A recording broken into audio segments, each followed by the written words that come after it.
Bienvenue au Prospecteur Émérite. Dans cette émission, comme à l'habitude, on va explorer comment est-ce que vous pouvez augmenter le développement de vos affaires pour atteindre le plein potentiel de votre entreprise. Et aujourd'hui, le sujet va être le télétravail. Donc, le télétravail a certaines réalités et je vois que c'est un sujet très à la mode. Moi, personnellement, j'ai fait mon secondaire 5, j'ai fait mon cégep et j'ai fait mon université à distance. J'ai toujours été un télétravailleur, j'ai toujours eu des collègues télétravailleurs depuis toujours. J'ai jamais travaillé physiquement avec des gens. Mon but, ça a toujours été de voyager, de m'en aller, mais je voulais quand même pouvoir assouvir mes ambitions. Et ça m'a amené à avoir une culture de télétravail, une compréhension du travail en ligne qui est beaucoup plus poussée que la plupart des gens. Et je vois beaucoup de gens dire des choses sur le télétravail parce que clairement, c'est à la mode, le télétravail. Les gens s'improvisent tous experts du télétravail. Et donc, moi, je pense que c'est important que je vous explique certaines réalités du télétravail qui sont vraiment importantes si vous voulez avoir des résultats concrets. Et je vais tirer un peu partout. J'ai moins de 10 minutes pour vous expliquer ce que j'ai à vous dire, mais je vais vous donner quelques pépites pour nourrir votre réflexion et probablement votre directeur des ressources humaines ou vous-même si vous faites l'embauche. Parlant d'embauche, on va commencer par là. Dans le fond, quand vous choisissez votre personnel en ligne, il y a un truc que j'ai appris euh, qui est de choisir, premièrement, vous faites vos entrevues et dans l'entrevue, vous devez aborder clairement l'aspect de la débrouillardise. Vous devez demander aux gens c'est quoi leur sens de l'initiative et donner des exemples concrets. Vous allez découvrir que toutes les personnes qui sont hésitantes ou qui vous disent des projets ou des actions de leadership qui ne vous impressionnent pas sont des gens qui, en ligne, vont passer leur temps à dire qu'est-ce qu'il faut que je fasse tout le temps. Tout le temps, ça va être du pur délire. C'est des gens qui sont habitués de s'asseoir sur le groupe de tout leur poids et de se laisser porter et de comme participer à la machine physiquement. Vous avez des employés en tête, c'est certain, ou des collègues, peu m'importe. Mais le point est qu'en ligne, on ne peut pas se le permettre.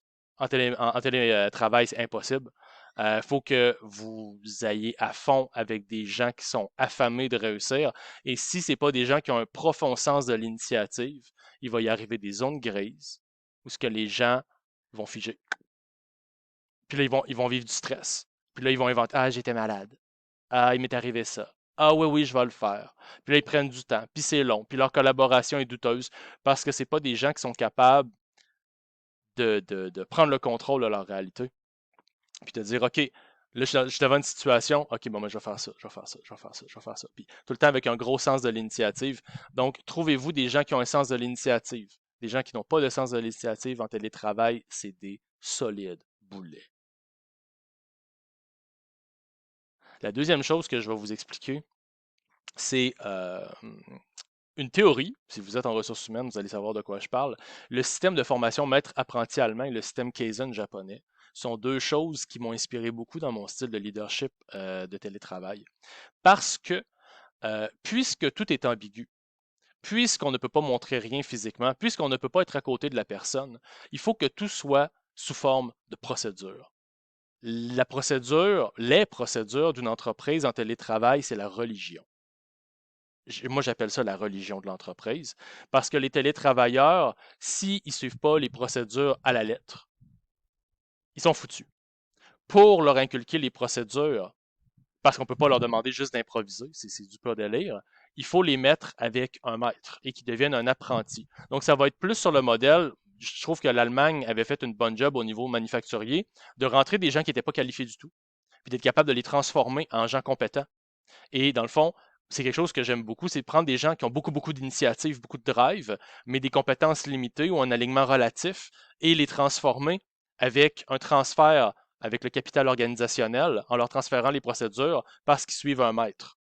Et ça fonctionne vraiment bien en télétravail. Et une autre chose que j'ai trouvé qui était absolument indispensable pour donner vie à toute cette machine-là, c'est le système japonais Kaizen. Parce que dans le fond, c'est l'amélioration continue des processus. C'est le genre de choses que il y a un des employés qui va découvrir qu'on fait un quart de tour de vis de trop quand on est en train de visser le dash d'un char. Ben, il va mettre à jour les procédures, puis là, plus jamais ça va arriver cette erreur-là. Je fais un résumé. Donc, en faisant ça, vous avez les capacités d'engager des gens, puis de les mettre dans une machine à saucisses, où ce qu'ils vont devenir des gens extrêmement compétents, puis qu'à chaque fois qu'ils vont voir des failles dans les procédures, ils vont lever la main, puis ils vont dire Hey, j'ai trouvé une faille, hey, j'ai trouvé une faille. Puis ça va vous permettre d'atteindre plus facilement vos objectifs. Donc, niveau télétravail, prise d'initiative, procédure solide et n'ayez aucune tolérance. Je me rappelle plus c'est quel dragon québécois qui avait dit ça dans un de ses livres. Je me rappelle plus du titre, je suis désolé, peut-être que quelqu'un pourra le dire en commentaire, mais lui il avait dit une parole de sagesse tellement puissante. C'est hire slowly, fire quickly. Prenez votre temps pour engager, crissez-la à la porte s'ils ne font pas l'affaire. Tac, pur québécois. Ce que vous faites avec ça, c'est que dans le fond, quand vous allez engager des télétravailleurs, vous allez voir qu'il y a certaines personnes qui ont une grande capacité d'initiative, qui sont très travaillants, qui font tout le temps leurs 40 heures. Punchez-les! Faites-leur pas confiance. Punchez-les, surveillez-les avec des outils, sinon vous êtes dead. C'est sûr et certain qu'ils vont vous voler. OK, ça je vous le dis. Si vous dites ouais, t'es pas mal cynique. Non, toi, t'es dans le déni. OK, oublie ça, là. C'est des employés dont on parle. Puis à partir de là, ces gens-là, vous allez voir qu'il y en a certains qui disent oh oui, oui, je vais le faire. Semaine 1, pourquoi t'as punché seulement 17 heures? Ah, j'ai une excuse. Puis là, ils sont pas là, ils sont pas allumés, ils demandent tout le temps quoi faire, leurs livrables sont douteux. Votre contrôleur de la qualité, il revient puis il dit ouais, lui, il m'a livré de quoi? Job de cochon. Il faut vraiment que vous soyez drastique en télétravail. Il faut vraiment que vous choisissiez au grand qui que vous allez mettre dans votre équipe de télétravailleurs parce que sinon, ça va être du grand n'importe quoi. Fait que, tu sais, pour conclure, là, je tiens vraiment à être clair sur une chose. Moi, le télétravail, là, c'est ma vie. OK, c'est ma vie pure et dure. J'ai toutes les réponses de la vie avec le télétravail. Puis je pense que c'est vraiment pas fait pour tout le monde. Puis je pense que vous montiez un commando de télétravailleurs, mais offrir à tout le monde et n'importe qui de devenir un télétravailleur, non. Des gens qui ont besoin d'être en contact avec des humains, ça tombe en dépression, ça prend 3 jours. Donc, plein de petites choses que je vous shoot. Je pense que vous allez avoir besoin d'un calepin de notes puis de réécouter la vidéo. Mais faites attention quand vous décidez d'adopter le télétravail. Le télétravail, c'est de puissance.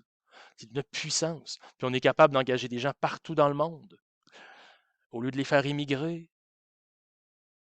Ça fait une différence incroyable.